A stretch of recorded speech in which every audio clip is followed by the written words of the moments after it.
Pace bene, masih di mea culpa. Ada yang mengirimi saya video dari pendeta yang memakai kasula dalam memimpin perayaan ibadat dan katanya perayaan ibadat ini berlangsung di tanah suci.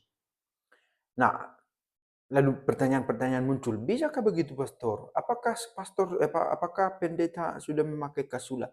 Saya pikir salah alamat pertanyaan itu ya. Tapi saya bisa mengerti kebingungannya. Salah alamatnya karena ditanyakan kepada saya gitu. Soal bisa tidak bisa itu ditanyakan ke pihak yang bersangkutan. Meski oke, saya bisa mengerti karena yang bertanya ini memiliki koneksi ke saya, bukan kepada yang bersangkutan itu, yang memakai kasula itu. Nah, sebelumnya, mana tahu ada yang belum tahu, kasula itu adalah pakaian yang dipakai oleh imam Katolik. Saya sebut Katolik karena secara tradisional begitu. Di gereja dipakai, sudah sejak abad keempat itu diadopsi untuk dipakai dalam dunia kekristenan. Kemudian abad ke-11 oleh Paus Gregorius dibuat pernyataan lebih definitif tentang pakaian dan peran imam gitu ya.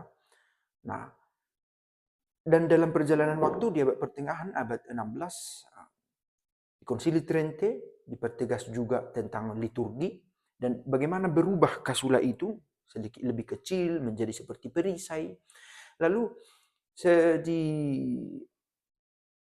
modern abad 20 dengan Konsili Vatikan kedua dibarui lagi pakaian liturgi itu untuk dibarui untuk kembali ke bentuk semula.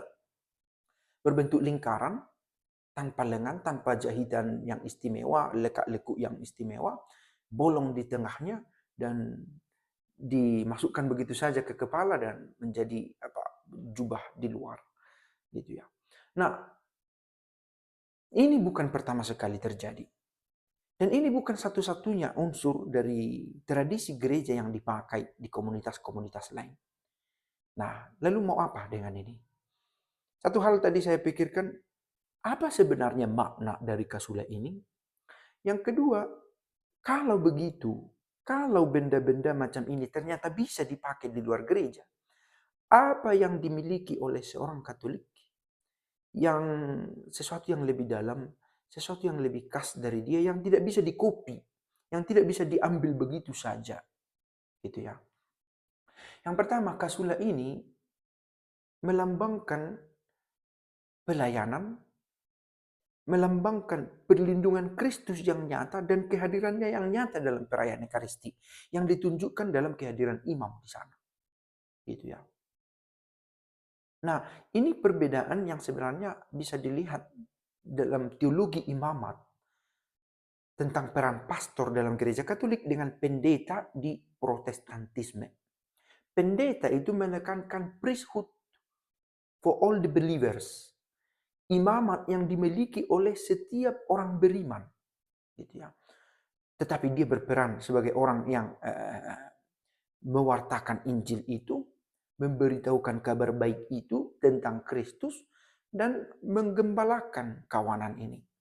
Tetapi dalam gereja Katolik dengan pakaian kasulanya, kehadiran pastor dalam perayaan Ekaristi bukan hanya sekedar mengajarkan siapa Kristus, tetapi menghadirkan Kristus itu dalam perayaan Ekaristi di mana roti dan anggur menjadi tubuh dan darah Kristus. Gitu ya. Nah, perayaan sakramental ini yang kemudian dilengkapi dengan pakaian-pakaian liturgi, dekorasi liturgi, warna liturgi, hal-hal yang berkaitan dengan sakramen ini mau menunjukkan kehadiran Kristus yang nyata. Bukan hanya sekedar mengingat una memoria, bukan hanya sekedar kenangan, tetapi benar Kristus hadir, gitu ya. Dengan kehadiran imam ini kita merasakan bagaimana bersama dengan roti dan anggur yang dia persembahkan, kita menemukan presensia reale, kehadiran nyata dari Kristus itu. Bukan hanya soal memori 2000 tahun lalu, tetapi Allah benar hadir di sini dan saat ini. Gitu. Itu saya pikir teologi dari imamat yang diekspresikan, dimanifestasikan secara nyata lewat kasula. Dan kita tahu itu ya, itu bukan dalam kitab suci ditulis pastor itu memakai kasula. Itu dari tradisi pagan itu. Orang-orang kafir memakainya, orang-orang yang tak mengimani Allah, Kristen ini, mereka sudah memakainya sebagai pakaian sehari-hari, pelindung tubuh, gitu ya. Tidak ada dalam kitab suci ditulis memakai kasula, tidak ada dalam kitab suci ditulis bahwa seorang imam memakai kasula dan itu melambangkan imamat, tidak. Itu terjadi dalam sejarah dan syukur gereja melihat sejarah sebagai ruang di mana pengajaran itu terus berlangsung. Tidak berhenti. Tidak berhenti proses belajar dan mengajarnya. Gitu ya. Oke, saya pikir itu satu hal penting tentang apa itu kasula, pelindung tubuh, yang kemudian dipakai oleh imam, yang kemudian diidentifikasi sebagai pakaian dari pastor. Gitu ya. Dalam perayaan sakramentalnya. Dalam perannya sebagai orang yang menghadirkan Kristus secara nyata. Menghadirkan Kristus itu. Gitu ya. Dalam perayaan secara nyata, secara fisik. Dalam arti imam di sana bukan hanya sekedar menunjukkan bahwa oke, kita ini memiliki imamat. Tidak. Ada imamat Kristus yang mau ditonjolkan di situ. Yang dihilangkan, refleksi atas peran imam ini dihilangkan dengan adanya gerakan protestantisme.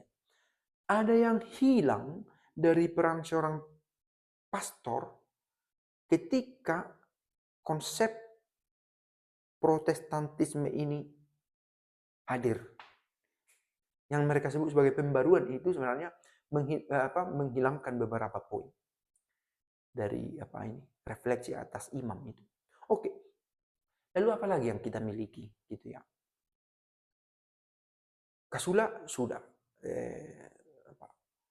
stola atau minggu palma, rabu-abu, lilin, macam-macam sudah juga diadopsi. Kalau begitu, yang kita miliki adalah refleksi akan sejarah yang tidak bisa dikopi. Cerita panjang dalam iman, dalam beriman, gitu ya, dalam perjalanan waktu. Itu yang dimiliki oleh gereja. Itu yang nggak bisa hilang. Tradisi suci dalam gereja itu dirawat.